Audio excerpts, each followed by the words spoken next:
Bom dia. Muito bom dia a todos. Bom dia. Estamos cá hoje para fazer a abertura à sessão pública da apresentação do concurso de estudantes de arquitetura.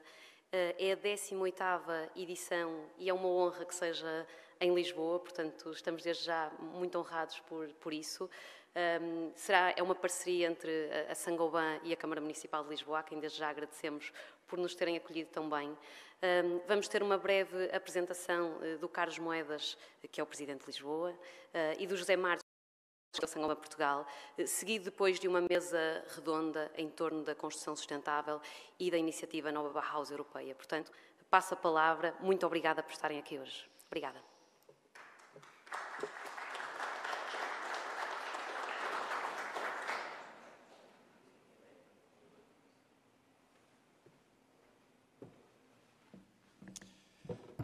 Bom dia, excelentíssimo Presidente da Câmara Municipal de Lisboa, Sr. Carlos Moedas. Bom dia a todos. É um orgulho para o Grupo Saint-Gobain e especialmente para mim, como CEO de Saint-Gobain em Portugal, apresentar hoje a 18ª edição do Concurso Internacional de Arquitetura de Saint-Gobain, cuja fase final será em Lisboa. Antes de mais, meus mais sinceros agradecimentos a si e a sua equipa pela disponibilidade e pela abertura para facilitar e tornar este evento uma realidade. O Grupo Saint-Gobain, com sua presença em 75 países e através de seus 160.000 colaboradores, visa a ser o líder mundial em construção sustentável. E acho que temos que contornar dois desafios fundamentais. O primeiro, a neutralidade carbónica, o compromisso que todos os governos europeus, o governo português e a Saint-Gobain têm com atingir a neutralidade carbónica no ano 2050, passa fundamentalmente por, entre outras coisas, descarbonizar o parque habitacional em Portugal. Com dois desafios importantes. O primeiro, que temos em Portugal um parque habitacional muito antigo, são 15% dos edifícios que têm sido construídos nos últimos 20 anos, e por outro que tem um desempenho energético muito deficiente. Quando olhamos aos certificados energéticos emitidos nos últimos 8 anos, só um 30% tem um desempenho categoria A ou B. Portanto, temos pela frente um desafio muito importante, porque os edifícios contribuem em um 40% à pegada carbónica de CO2. Portanto, se não conseguimos descarbonizar a habitação, não é possível atingir a neutralidade carbónica. O segundo desafio é realmente utilizar os nossos recursos naturais de uma forma muito mais eficiente. De forma geral, como sociedade, em um ano consumimos um 70% mais dos recursos naturais que o planeta é capaz de gerar. Portanto, ao longo prazo, nossa forma de vida não é sustentável e, nesse sentido, temos que definitivamente cambiar a nossa forma de utilizar os nossos recursos naturais, nossa forma de viver e ser capazes, através da economia circular e através da reutilização de espaços e edifícios, de ser muito mais eficientes. Tudo isso com um propósito, que é realmente fazer o mundo um lugar melhor, ou como decimos na Saint-Gobain, making the world a better home. Este concurso de arquitetura corre à volta disto, à volta de desafiar a 100 estudantes de arquitetura de 50 universidades do mundo a inovar através da reutilização de um edifício existente em Lisboa, de um espaço existente em Lisboa, com um projeto sustentável, com um projeto que contribua social e culturalmente a integrar essa área na vibrante cidade de Lisboa, que tenha um contributo ao bem-estar da comunidade à volta desse espaço e que efetivamente contribua a making Lisbon a better home. Portanto, muito obrigado a todos pela colaboração, pela ajuda para tornar isto uma realidade e confio que o concurso internacional em Lisboa vai ser todo um sucesso. Muito obrigado.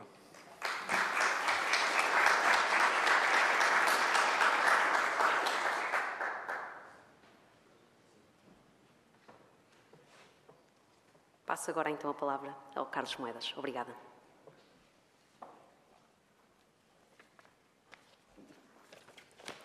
Então, muito bom dia a todos.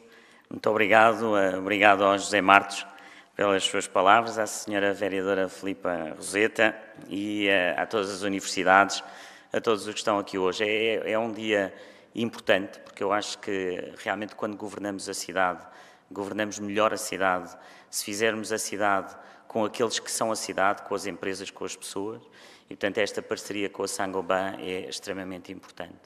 E depois também pelo que o José Martos dizia, não é? Que é, nós temos este desafio da descarbonização. E às vezes olhamos para eles, para este desafio, sem olhar para o macro e olhamos apenas para aquilo que podemos cada um fazer, que é importante, mas temos que pensar realmente o que é que são as grandes linhas. E quando vimos que aquilo que tem a ver com a habitação são 40% da pegada carbónica, nós temos que realmente resolver de uma maneira muito mais macro, olhar para como é que vamos olhar para os nossos materiais, para a nossa arquitetura, para a nossa engenharia e como é que vamos mudar. E nisso, nesses números macro, há sempre um número que me impressiona, que é pensar que nós, hoje no mundo, cada ano, estamos a emitir mais de 36 mil milhões de toneladas de CO2.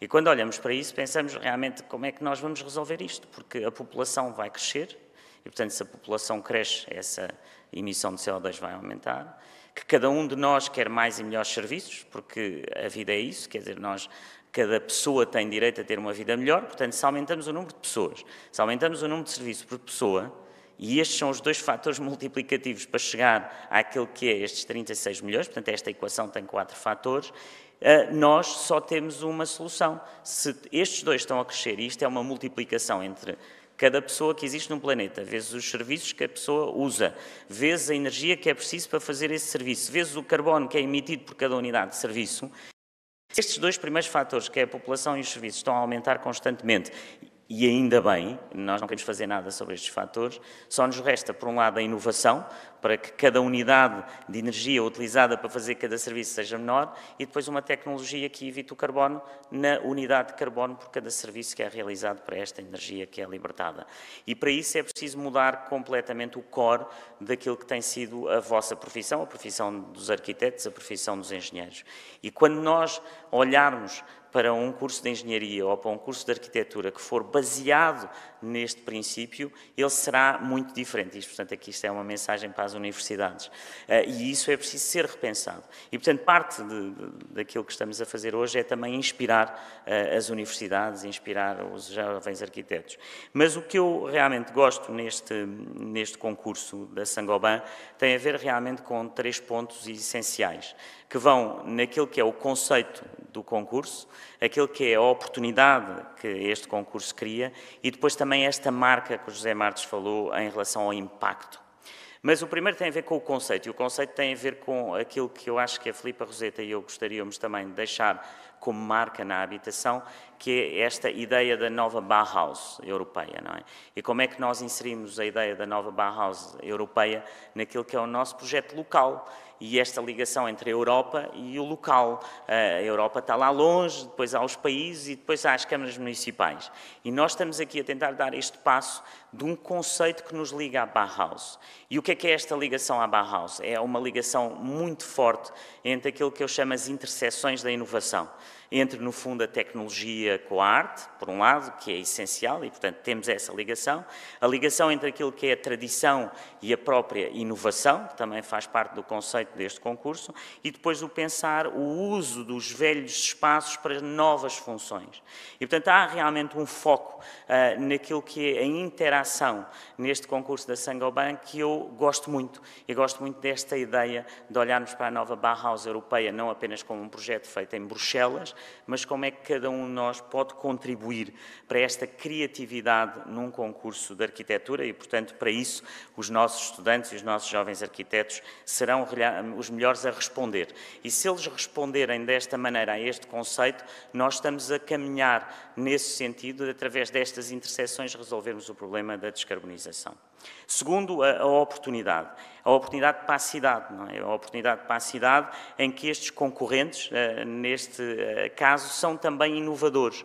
Nós estamos aqui a olhar para um espaço do Aterro da Boa Vista, entre Santos e Castro Sodré, que teve, basicamente, foi predominantemente industrial, não é, Filipa? E em que nós vemos ainda os vestígios dessa indústria. Como é que nós vamos ligar esses vestígios dessa indústria, esses equipamentos industriais, ao futuro e ao digital? E isso é outra uma oportunidade enorme para Lisboa. É que Lisboa quer realmente ligar aquilo que é o mundo físico, que são estes vestígios de uma indústria 1.0, a uma indústria 4.0, em que a indústria já deixou de ser indústria, porque ela passa a ser digital. E a indústria, no conceito digital, ela é uma mistura entre aquilo que era o produto físico com o produto digital. Mas manter esta ligação entre o antigo e agora o moderno é realmente extraordinário, porque nós só vamos ser cidade se formos realmente o centro das indústrias criativas. E ser o centro da indústria criativa é a inovação, é a cultura, a arte, a tecnologia, e portanto é isso que nos empolga e que é isso que me empolga também como Presidente da Câmara. E o terceiro foi o ponto que o José Martos, no fundo, falou, que enfatizou, mas que eu ainda enfatizaria mais, que é este impacto social, não é? Como é que nós vamos ter um impacto social? Como é que a cidade, cada vez que olha para um projeto de arquitetura, faz desse projeto de arquitetura uma missão social? E essa missão social é também trazer a dignidade às pessoas, não é? Como é que as pessoas se sentem parte desse projeto de arquitetura? Como é que estes jovens vão olhar para este edifício que vai ser construído de raiz e pensá-lo como uma missão social? E, portanto, vamos ter aqui realmente primeiro os 2 edifícios que já existem, e depois um terceiro que vai ser construído, mas olhar para eles como um co-living, olhar para a criatividade, como é que vai ser este mundo do futuro, não é? Como é que vai ser esta ligação? E eu acho que essa oportunidade do impacto social que nós hoje vamos vendo quando construímos, e a Filipa também fala muito nestas áreas, é que nós temos que realmente misturar as malhas sociais, misturar as pessoas que são diferentes, mas misturá-las no mesmo sítio, para que elas carburem de iniciativa e de magia, de certa forma. E essa magia que a arquitetura nos traz, porque eu acho que o que eu gosto, eu não sou engenheiro, não sou arquiteto, mas é que a arquitetura sempre foi realmente uma interseção entre o espírito criativo, artístico, com algo muito técnico, que é calcular uma viga ou um pilar, não é? E, portanto, todo esse cruzamento da arquitetura pode-nos ajudar também no futuro na construção da cidade. E, portanto, é isso que este concurso nos vai trazer, é isso que eu acho que estes jovens arquitetos nos vão trazer, e espero que sejam jovens arquitetos abertos a jovens engenheiros e a sociólogos e a antropólogos, e haver aqui uma multidisciplinaridade que nos vai trazer este concurso da Saint-Gobain. Eu gosto muito da Saint-Gobain como empresa, e finalizava só com uma história pessoal. Há muitos anos lembro-me de conhecer um grande CEO da Saint-Gobain, que era um homem extraordinário, e que lhe eu perguntei como é que a Saint-Gobain tinha sido a empresa que é, não é? Uma empresa mundial, com o melhor do melhor, em que os americanos não conseguiam bater a Saint-Gobain. E ele dizia-me, quando nós olhamos para a nossa estratégia, pensámos, onde é que os americanos não estão? E vamos investir aí. E realmente a Saint-Gobain torna-se um potentado mundial, com uma estratégia na altura que era olhar para o que é que os americanos estavam a fazer e o que é que ligavam, quais as indústrias na América, e eles dominarem. E isso tem sido também um pouco a força da Europa, que nós nos esquecemos. É que os Estados Unidos estão sempre naquilo que nós chamamos as indústrias sexy, mas há toda outra base da nossa vida, que são produtos muito físicos, que nos fazem ter uma melhor vida, vêm de empresas como a Saint-Gobain. E a Saint-Gobain tem vindo a evoluir exatamente para essa ligação que vem do físico para o digital, e não como nos Estados Unidos, que vem do digital para o físico. Eu acho que é tudo muito mais sólido quando vamos do físico para o digital. E a Saint-Gobain tem sido esse exemplo na Europa, e, portanto, é uma empresa que nós admiramos muito e que esperamos que possa continuar a investir em Portugal, mas sobretudo em Lisboa. Portanto, muito obrigado.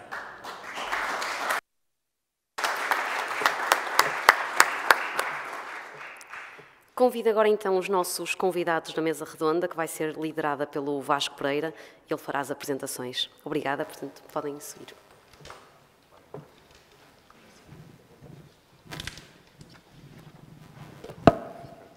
Muito obrigado.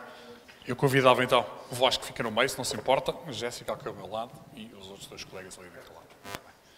Muito obrigado. Bom dia a todos. Essa a segunda parte deste evento. Nós pensámos em organizar então uma pequena mesa redonda, dedicada exatamente às 2 temáticas que já percebemos que se cruzam, que são a construção sustentável, um tema muito caro à Saint-Gobain, e a nova Bauhaus europeia, um tema muito caro à à Câmara Municipal de Lisboa e, portanto, o desafio foi cruzarmos, digamos assim, estes dois temas e farei um esforço para, enfim, estimular aqui os nossos parceiros de painel. Queria só, então, apresentar as pessoas que tenho aqui comigo. Portanto, o Sr. Arquiteto Ricardo Machado, entre outros cargos institucionais, é o coordenador da Comissão Técnica para a Sustentabilidade da Ordem dos Arquitetos Portugueses. Essa é a principal qualidade em que foi convidado. É licenciado pela Faculdade de Arquitetura de Lisboa e complementou a sua formação em Itália e nos Estados Unidos. Tem prática profissional em Portugal e no Médio Oriente. Leciona de modo intervalado na Universidade do Kuwait e na Northeastern University em Boston. De momento é também professor convidado no ISCTE, aqui em Lisboa, e frequenta o programa de doutoramento na Universidade de Coimbra. Portanto, um currículo muito vasto. Tem exercido também de diversa atividade editorial e foi também curador da primeira representação do Kuwait na Bienal de Arquitetura de Veneza. Muito obrigado pela sua presença. O Sr. Arquiteto Vasco Moreira Rato, enfim, é mais conhecido da nossa plateia, é adjunto da Vereadora da Habitação e Obras Municipais de Lisboa, o Sr. Arquiteto Filipe Roseta. Portanto, é arquiteto, doutorado em Engenharia Civil e tem também uma longa experiência de ensino e investigação em sustentabilidade e economia circular no ambiente construído. Na ponta, temos o Sr. Arquiteto António Lobato Santos, que é docente na Faculdade de Arquitetura da Universidade de Lisboa, onde se licenciou. Fez doutoramento em Ciências de Engenharia no Instituto Superior Técnico, desenvolvendo uma tese na área da construção sustentável, com enfoque na preservação dos recursos naturais por promoção da desconstrução, reutilização e adaptabilidade. Exerceu atividade como projetista, espero não estar a usar o tempo do verbo incorreto, como projetista ao longo de mais de 20 anos. Finalmente, temos a arquiteta Jéssica Barreto, minha colega, que é a coordenadora de projetos técnicos e digitais e de sustentabilidade na Saint-Gobain, Portugal. O meu nome é Vasco Pereira, eu sou engenheiro técnico civil e sou coordenador da Academia Saint-Gobain, Portugal, portanto, coordeno a área de formação e também sou o coordenador, digamos assim, do concurso de estudantes em Portugal. Muito obrigado. Vamos então dar início. Eu começava pelo Sr. Arquiteto Ricardo Machado. Ricardo Camacho, peço desculpa.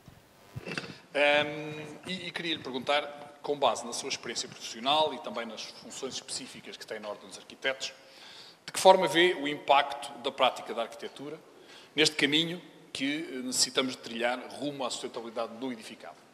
Obrigado. Eu, antes de mais, agradeço a presença da Ordem neste fórum e também manifestar com simpatia o facto da Ordem ser convocada a uma plataforma que tenta estabelecer uma relação entre aquilo que é a indústria manufatora e a indústria desenhadora, vamos assim dizer, e as escolas, porque esta questão da educação e da formação é central para o tema que aqui hoje estamos a discutir. Em relação à prática, aquilo que nos parece a nós central é que realmente as gerações que vêm e que neste momento se estão a formar de arquitetos vão ter uma prática completamente diferente das gerações anteriores. E essencialmente há um tema de âmbito que me parece ser central. Eu diria que, mais do que nunca, é importante pensar no edifício antes de existir, no edifício quando se constrói e no edifício depois de estar construído. E essa é provavelmente uma visão macro da obra que nunca foi tão ponderada e tão relevante como hoje. Portanto, quando falamos, ou quando falaram aqui anteriormente, em recursos, quando falamos em impacto, tudo isto são temas que, de alguma forma, os arquitetos, por algum outro fenómeno, essencialmente a empreitada da modernização foi todo um processo muito forte e caracterizou o âmbito da prática durante séculos. E neste momento é o momento de pensar de que forma é que nós podemos também desenhar os recursos que usamos, de que forma é que nós podemos também desenhar o impacto do processo de construção e de que forma é que podemos antecipar o ciclo de vida daquilo que construímos ou projetamos. Muito bem, muito obrigado. O Sr. Arquiteto António Santos, já falámos do impacto da arquitetura no objetivo de termos edifícios mais sustentáveis, bem questionável, estamos todos completamente de acordo. Como é que vê o contributo do ensino da arquitetura a sua área específica neste domínio e o que tem sido feito no âmbito curricular, especificamente no contexto das escolas de arquitetura, para impulsionar os futuros profissionais às melhores práticas neste caminho. Bom, bom dia. Está a funcionar? Penso que sim. Bom dia a todos. Muito obrigado pelo convite que é feito aqui à Faculdade de Arquitetura também. Estão aqui colegas também de outras escolas, portanto, não estamos aqui sozinhos. Agradeço à Câmara Municipal de Lisboa também, todos os colegas que aqui estão, a oportunidade desta conversa. Em relação à pergunta que coloca, quase que é uma pergunta assim fácil, não é? Na medida em que todos os alunos, de facto, quando entram na faculdade já têm uma noção e vivem num contexto, não é? São jovens, mas obviamente vivem num contexto que sabem, pelas notícias, por tudo o que veem. O papel da academia, penso eu, neste momento é um bocadinho passar dessa dimensão de uma consciência de valores, não é? Para uma dimensão mais instrumental e conceptual. Certo, ok, vocês têm a noção destas problemáticas, o que é que a faculdade pode fazer, ou o que é que as faculdades podem fazer, no fundo, dotar-vos de instrumentos para agirem de uma forma positiva, não é? Agora, a Filipa talvez saberá isto, nós somos colegas, mas a determinada altura eu digo aos meus alunos, bom, estudar arquitetura é um bocadinho como ser o Homem-Aranha, que é quando o tio do Homem-Aranha lhe diz, bem, com um grande poder vem uma grande responsabilidade, não é? E, portanto, os alunos entram na faculdade, muitas vezes numa percepção da arquitetura enquanto campo da ação artístico, também é, obviamente, não é? A beleza também é uma necessidade, mas há uma grande diferença entre a arquitetura e as outras formas de expressão, se quisermos, que é a arquitetura responde a uma necessidade concreta, evidente. As pessoas vão ter com arquitetos e com arquitetas porque precisam que lhes resolvam problemas que eles não conseguem resolver. E essa dimensão às vezes é um choque para os alunos. E, portanto, isto que o Ricardo falava, nesta ideia de termos noção da consciência, das implicações do futuro, que não estamos só a criar um objeto de fruição, mas um instrumento que vai permanecer no tempo, que vai responder a necessidades, que vai alterar-se, que vai mudar, que vai ter expectativas, que representa brutais quantidades de investimento de dinheiro e de imobilização de recursos e de consumo de energia, é algo que a faculdade vai fazendo e que as faculdades vão fazendo paulatinamente ao longo do tempo. Nos exercícios que são colocados, nas disciplinas que são dadas, nas conversas que são tidas com os alunos e que procuram conferir instrumentos práticos, não é? Portanto, um framework de valores e, ao mesmo tempo, um conjunto de instrumentos nesse sentido. A segunda parte da sua pergunta, o que é que a faculdade curricularmente faz nesse sentido, ou as faculdades fazem à academia? Bom, é evidente, não é? Está relacionado com esta primeira parte, é a natureza das questões que são colocadas aos alunos, a natureza dos exercícios, os lugares que são escolhidos, não é? As comunidades que vivem nesses lugares, a necessidade que é focada, digamos assim, um enfoque que é dado, que temos que atender às necessidades dos lugares, que temos que pensar para lá do imediato e pensar no futuro. Nós, aliás, eu dou aulas de projeto, portanto, é a disciplina nuclear do curso de arquitetura, e uma das coisas que nós falamos normalmente é, existem digamos assim, dois níveis nos quais pensamos quando desenhamos ou quando os alunos desenvolvem um trabalho. Um é a área de intervenção, ou seja, estás a trabalhar dentro deste terreno, não é?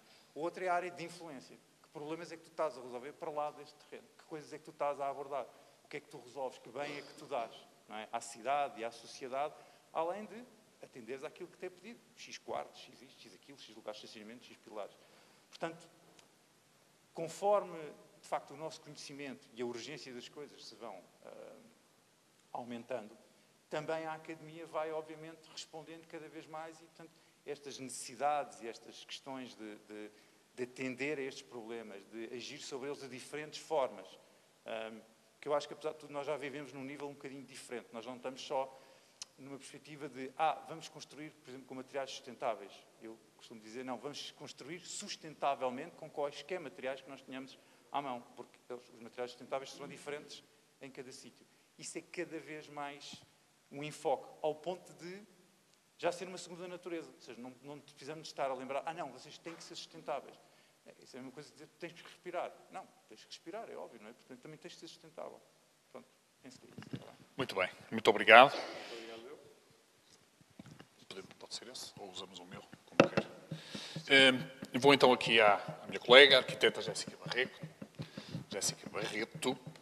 e queria lhe perguntar, enfim, qual é a estratégia de abordagem que a Saint-Gobain tem traçada no caminho para a sustentabilidade dos edifícios.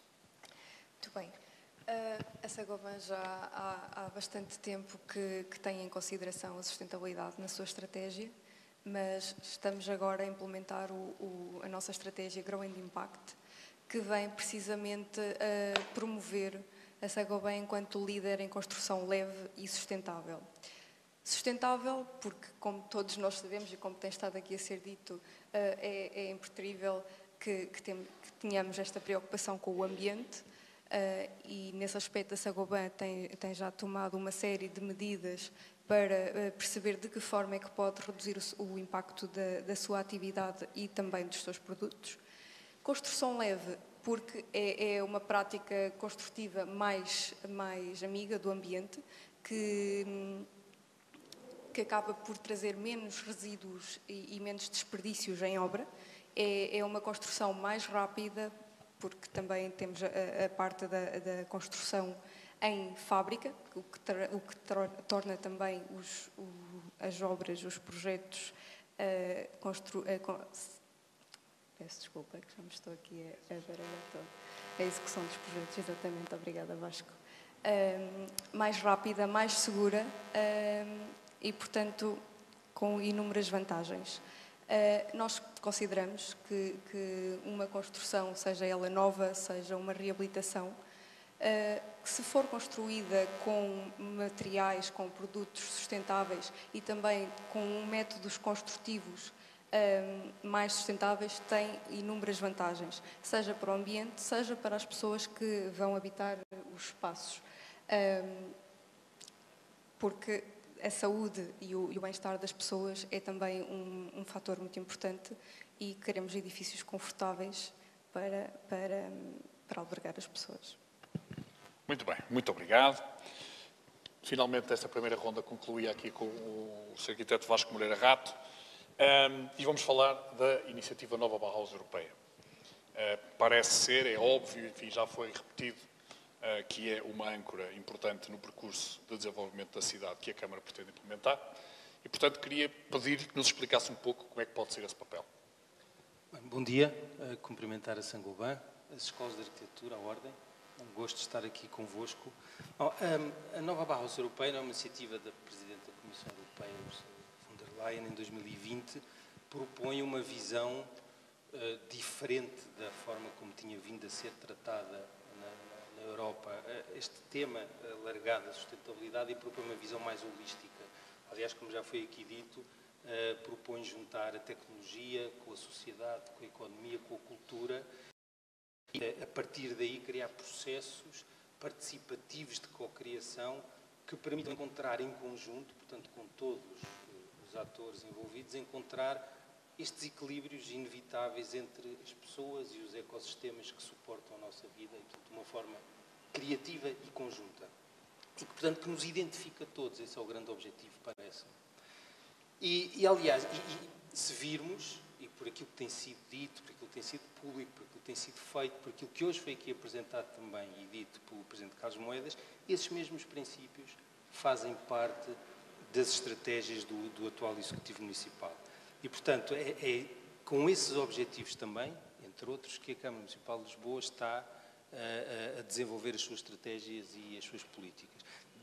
Deixem-me dar dois exemplos simples, mas que eu acho que ilustram muito bem a assunção destes princípios. Por um lado, o desenvolvimento da Carta Municipal de Habitação, responsabilidade da vereadora Filipa Roseta, que num processo muito discutido de cocriação está ao longo deste ano a desenvolver essa carta de aplicação e identificação da aplicação das políticas de habitação para a cidade de Lisboa, desde logo com o Conselho Municipal de Habitação, que tem uma quantidade muito grande de entidades, mas depois também fora do Conselho, com universidades, centros de investigação, com juntas de freguesia, portanto, com todos os atores que importa ouvir e que importa, de quem importa conhecer os contributos para o desenvolvimento dessa carta. E outro, que penso também evidente, que eu não poderia aqui deixar de referir, o próprio Conselho de Cidadãos, não é? Promovido pelo próprio Presidente Carlos Moedas, não é mais do que essa vontade de adotar esses princípios da Nova Bauhaus Europeia também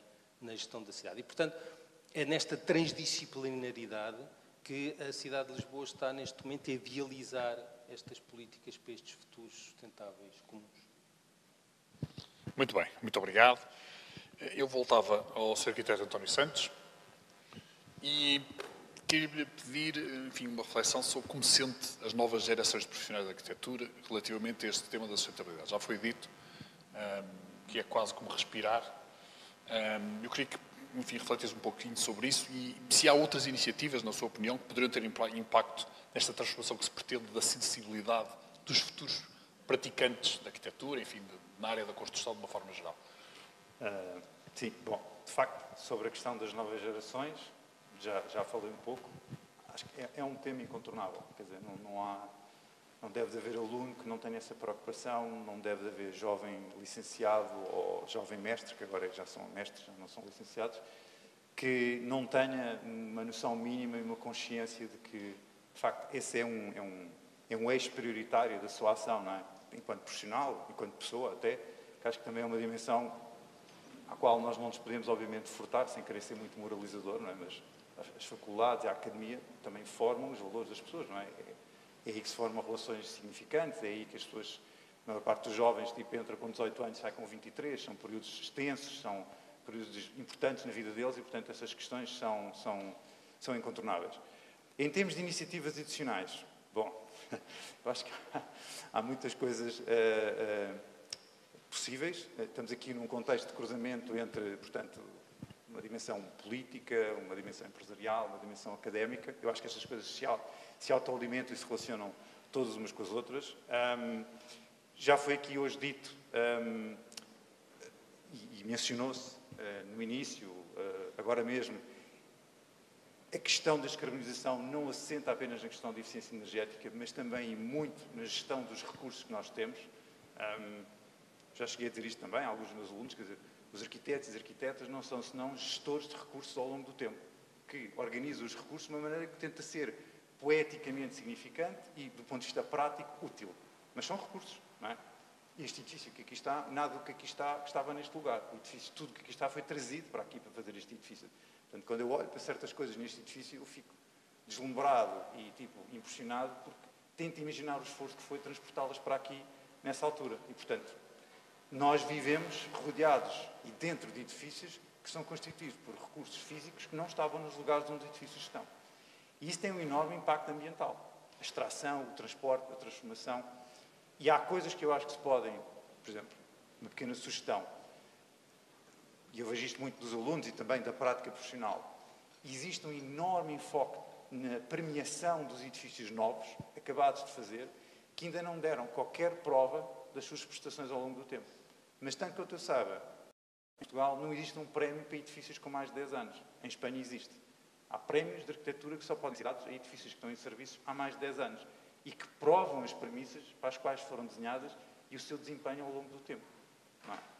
E, de facto, já se falou aqui hoje sobre milhões de carbono para aqui, milhões de toneladas para além.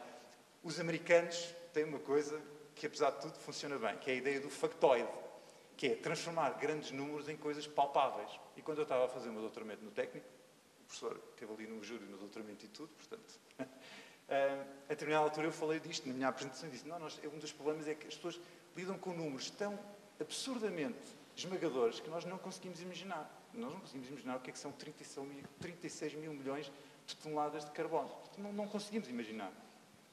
Mas, na altura do meu doutoramento, eu não tenho agora dados mais recentes, mais ou menos há uns 15 anos atrás, em Portugal, em termos de resíduos de construção e demolição, ou seja, os resíduos que estão associados à demolição dos edifícios, à remodelação dos edifícios e à construção dos edifícios, aquilo que a arquiteta Jéssica falava, né? As sobras, os desperdícios, produziam-se qualquer coisa como 4,5 mil milhões de toneladas. E nós dizemos assim, não, 4,5 milhões de toneladas, assim, 4,5. Nós dizemos assim, bom, está bem, mas isso a mim não me diz nada, não sei o que é que isso quer dizer.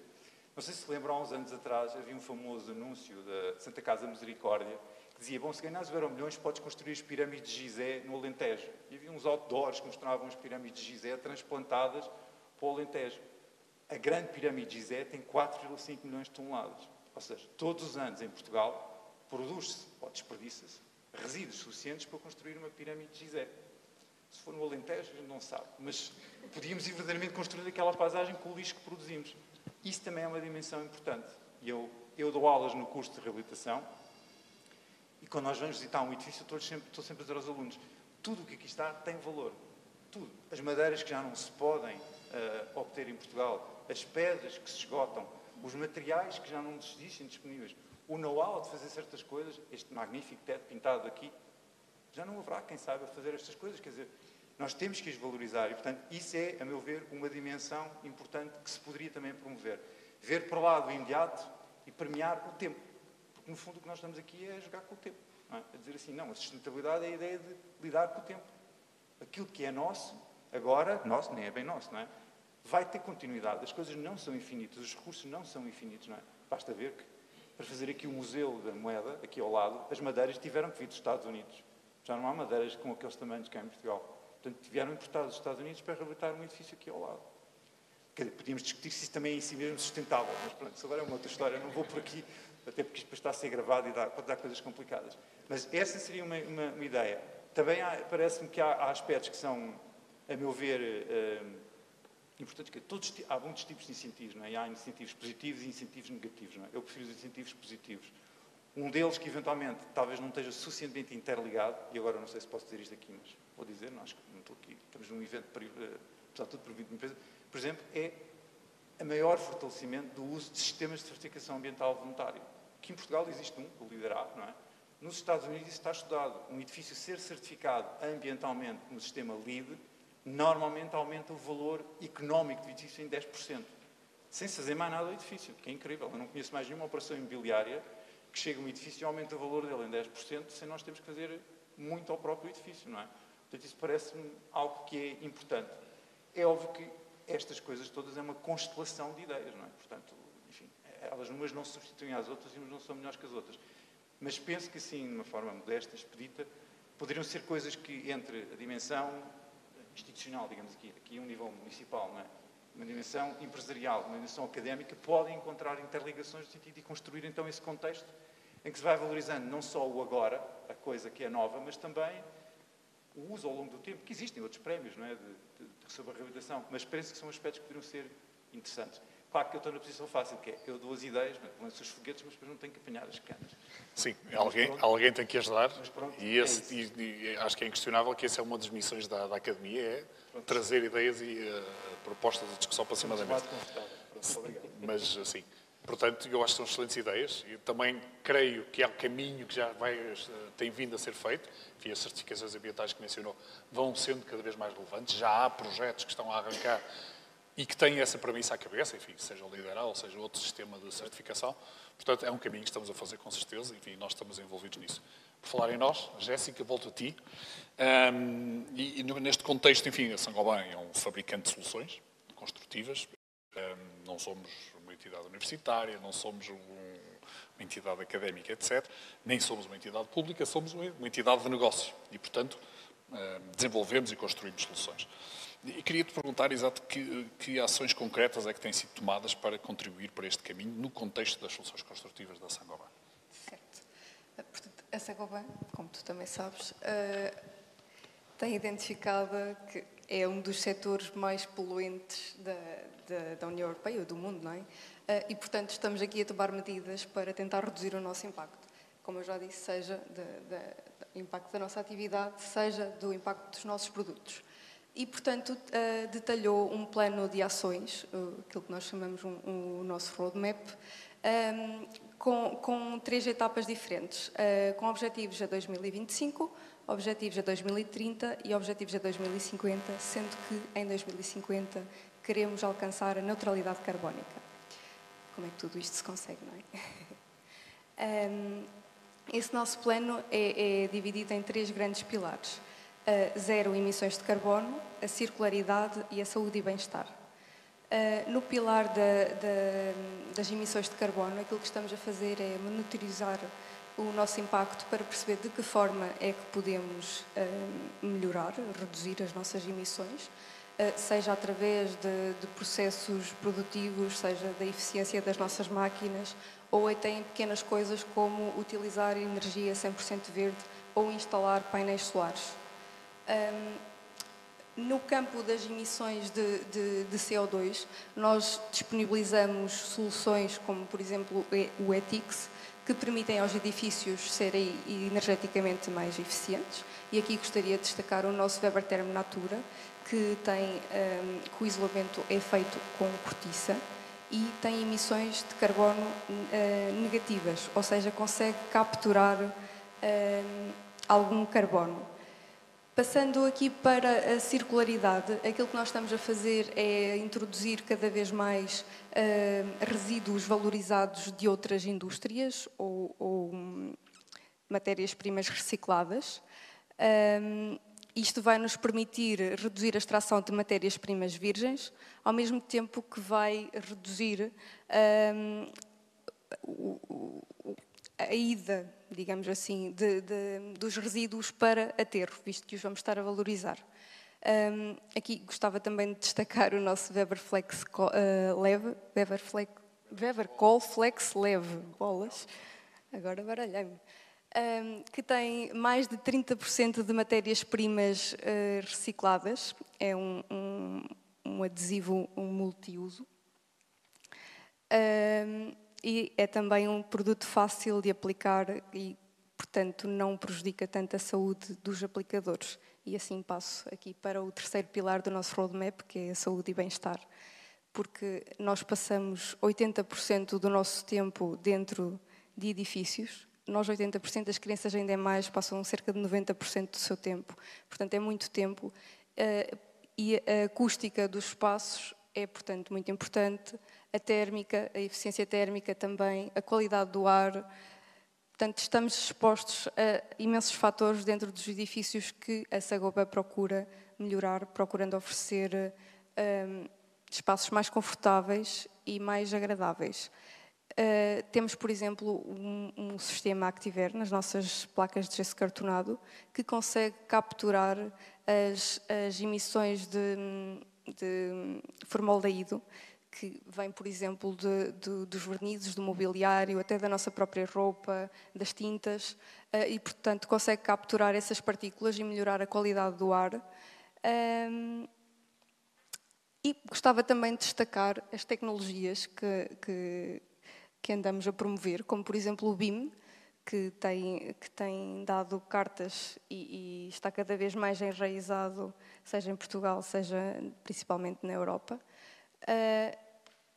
E é uma mais-valia para a sustentabilidade por inúmeras questões que não vou agora detalhar, porque todos conhecemos e são exaustivas. E também destacar que estamos a apostar na indústria 4.0, portanto queremos digitalizar, queremos ir mais à frente e levar a sustentabilidade a outro nível. Muito bem, muito obrigado. Eu voltava ao Sr. Arquiteto Ricardo Machado. Camacho. Eu peço desculpa, estou sempre a trocar o apelido. Já é uma tendência desgraçada. Já levantei-me de manhã a chamar-lhe Machado. Peço desculpa por isso. Devo dizer que nunca me aconteceu. Mas... Diga, não conhecia. Pronto. Eu ia voltar à sua condição de responsável da Comissão Técnica da Sustentabilidade da Ordem dos Arquitetos e queria perguntar exatamente que projetos no âmbito da Ordem é que têm vindo a ser desenvolvidos nestes contextos que temos estado a falar. A Comissão da Ordem, a Comissão Técnica para a Sustentabilidade tem cerca de 1 ano e 2 meses, portanto é relativamente recente. Não podemos falar de projetos, podemos sim falar... Obrigado. Posso também dizer que a Comissão Técnica para a Sustentabilidade já levou à criação de uma outra comissão, que é a Comissão para a Transição Digital, centrada em torno do BIM, que era todo um âmbito da prática muito, de alguma maneira, descurado daquilo que eram os interesses, vamos assim dizer, da corporação. E, portanto, começa a ter algum impacto. Mas, essencialmente, a Comissão tem desenvolvido o seu trabalho em 3 áreas muito distintas. Uma, que nos toma imenso tempo, é esta de responder a pedidos de participações públicas, quer relativamente a diretivas europeias, quer à implementação dessas diretivas europeias em legislação nacional. E esse é um trabalho que neste momento está essencialmente centrado naquilo que aqui se discutiu, ou seja, energia, emissões de carbono e os RCDs. Portanto, estas têm sido as 3 áreas às quais tem chegado mais trabalho nesse âmbito. Por outro lado, uma outra área que nós temos tentado também avançar, esta segunda área, é o estabelecer de outro tipo de relações institucionais que a Ordem não tinha anteriormente, com, vamos dizer, um novo tecido desta discussão, que são as associações, como a Smart Waste Portugal, ou como a Servos, por exemplo. E nesse sentido a Ordem tem tentado estabelecer uma agenda para os arquitetos e para a arquitetura, que é central nesta discussão. Nós hoje não discutimos aqui muito daquilo que são os atores desta mudança, mas de alguma forma entre aquilo que é o papel da Ordem dos Engenheiros, da Ordem dos Engenheiros Técnicos e da Ordem dos Arquitetos, há um posicionamento, vamos assim dizer, destas diferentes práticas relativamente a este âmbito que estamos aqui a discutir. E nesse sentido a Ordem dos Arquitetos tem tentado estar presente. Já se falou aqui, por exemplo, o professor António Santos falou da questão da importância de tudo aquilo que está aqui à nossa volta. Por exemplo, um dos projetos que nós começamos com a Smart Waste Portugal está relacionado com o Banco de Materiais da Câmara do Porto. A Câmara do Porto tem um banco de materiais que tem tido um papel central. É um instrumento interessante porque é neste momento um produto turístico e, por outro lado, assume papéis quase próximos daquilo que são os papéis tradicionais da arqueologia ou do papel da arqueologia numa cidade ou da preservação do património. E é muito interessante o trabalho do Banco dos Materiais da Câmara do Porto. Portanto, uma das questões aqui é de que forma é que o Banco de Materiais se torna mais relevante à prática dos arquitetos no Porto. Esse é um trabalho em concreto que temos estado a avançar. A questão dos RCD com a Faculdade de Engenharia da Universidade do Porto, temos também tentado estabelecer relações, nomeadamente no âmbito da definição de um corpo crítico de discussão do papel que tudo isto tem na prática da arquitetura em Portugal.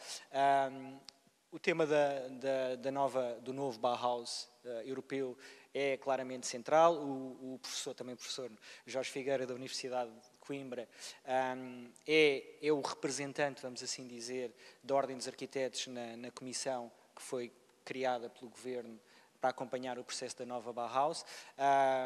O Jorge Figueira tem estado essencialmente centrado na comunicação com os novos membros daquilo que são os interesses e as motivações da nova Bauhaus, e já produziu alguns eventos nesse sentido. Temos também tentado abordar a indústria mais ligada à questão energética relativamente à monitorização das cidades. Este até é um projeto em particular que surgiu, a Ordem foi solicitada por uma empresa relacionada com comunidades energéticas que estava a montar sensores, ou que pensava montar sensores em cidades, e abordaram a Ordem no sentido de perceber o que é que vocês arquitetos precisam, e nós temos o exemplo, todos conhecem aquilo que é o papel, por exemplo, do mapa de ruídos, e portanto vão aparecer outros mapas, e portanto há uma outra sensibilidade que a prática necessita, ou seja, que o professor António Santos aqui falava, é algo que tem que ser também alimentado de informação que as cidades e as empresas devem avançar, este tema da monitorização. Não é? Um outro tema que para nós aqui também é importante e que só foi possível via fundo ambiental é a questão da formação profissional da Ordem. Há um programa que foi criado especificamente no âmbito da sustentabilidade, que é o Programa de Formação da Linha ao Círculo, que já teve 3 sessões, vamos assim dizer, e vai avançar agora para um segundo plano curricular, e é um plano de formação profissional. O primeiro, de alguma forma, acabou por ser demasiado holístico, o que se torna difícil. Nós temos aqui também um tema que não discutimos aqui hoje, que é o tema da comunicação, como é que comunicamos tudo isto aos nossos colegas arquitetos. Portanto, para além dos estudantes, são os arquitetos, e estamos a falar de uma comunidade imensa, com critérios muito diferentes e com âmbitos muito diferentes.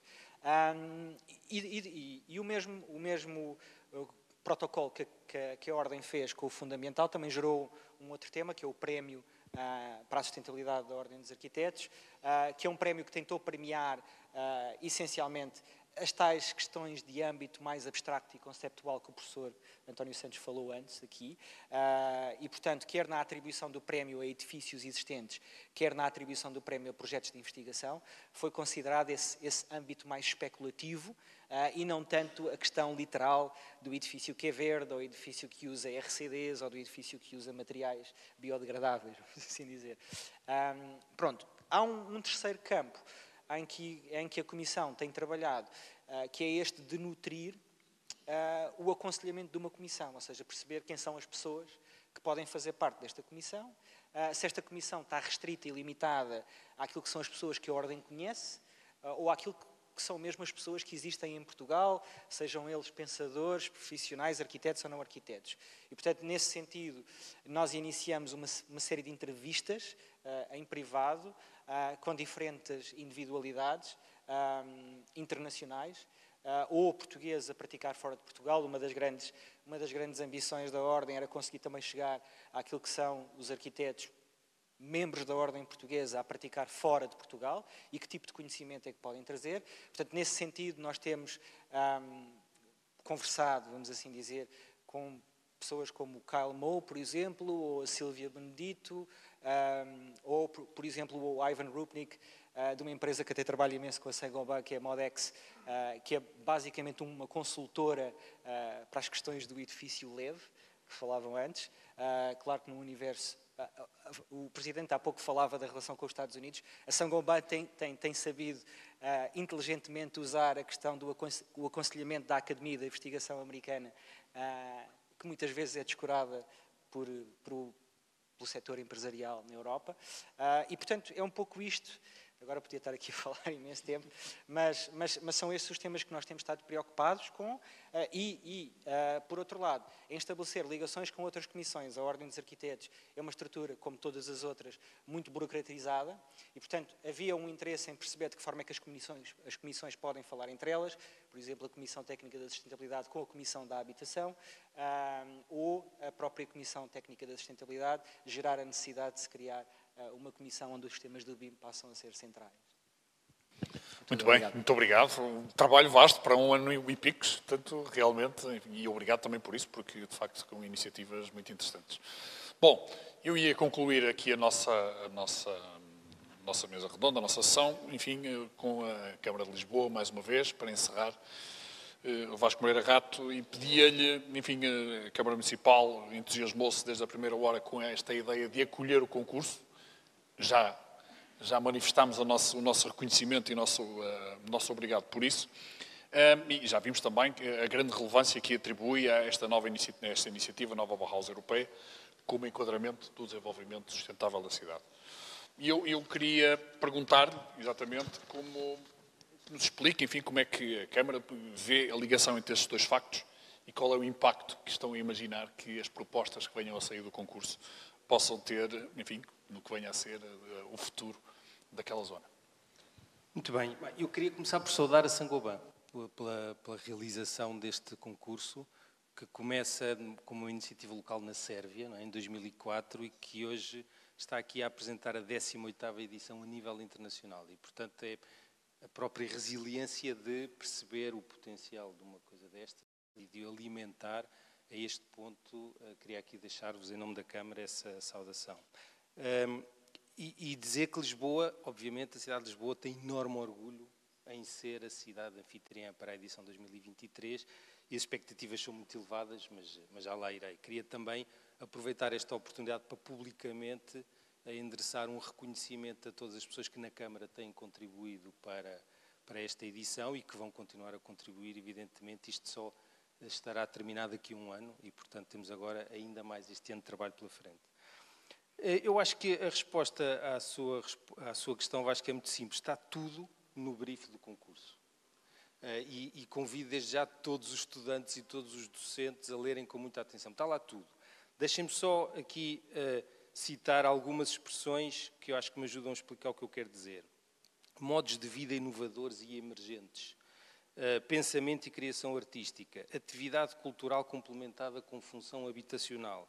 Carbono incorporado no ciclo de vida. Flexibilidade e adaptabilidade. Circularidade dos materiais, produtos e sistemas. desconstrução seletiva, bem-estar, como aqui também já foi referido. Estas são linhas também prioritárias no desenvolvimento da cidade de Lisboa.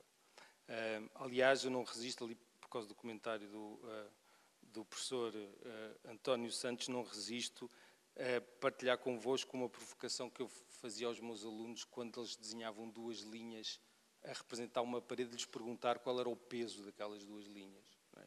Porque se for uma parede em betão, facilmente são algumas toneladas que estão ali em duas linhas paralelas. E é precisamente a ver com a capacidade de entender a nossa matéria-prima como arquitetos e a forma como somos capazes de lidar com essa gestão desses recursos.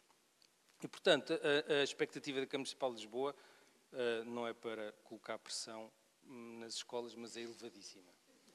Porque, bem, vamos lá ver, não é? Pegando na questão do Homem-Aranha e também das Mulheres-Aranhas, nunca tinha ouvido dizer, mas achei muita graça, vamos ver as teias que esta gente vai ser capaz de tecer agora e que de nos apresentar, quer na primeira fase nacional do concurso, quer depois na fase internacional, mas há aqui duas razões principais para que as nossas expectativas sejam muito elevadas. Por um lado, acreditamos que estes estudantes vão demonstrar, que vão confirmar que é possível chegarmos a estes futuros sonhados, não é? E a segunda razão é porque, com isso, nos vão ajudar também a implementar esses futuros sonhados em Lisboa em conjunto. E, portanto, as expectativas são muito elevadas e cá estaremos todos para acompanhar e ajudar a lá chegar. Muito bem. Muito obrigado. Eu dou por encerrada a nossa mesa redonda. Agradecer ao painel de ilustres convidados os contributos extraordinários, para além daquilo que nós esperávamos. Muito obrigado por isso.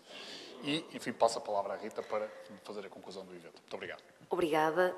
Eu deixo apenas uma última palavra de agradecimento e convido-vos a acompanharem o concurso. Como disse, é a apresentação pública, portanto, ele vai ter uma série de fases. A apresentação final da fase internacional será em junho de 2023, portanto, até lá haverá uma série de etapas que vos convido a acompanhar através de todos os meios onde iremos publicar informação, a acompanharem, a participarem ativamente. Muito obrigada uma vez mais, em nome da Saint-Gobain e da Câmara de Lisboa também. Obrigada.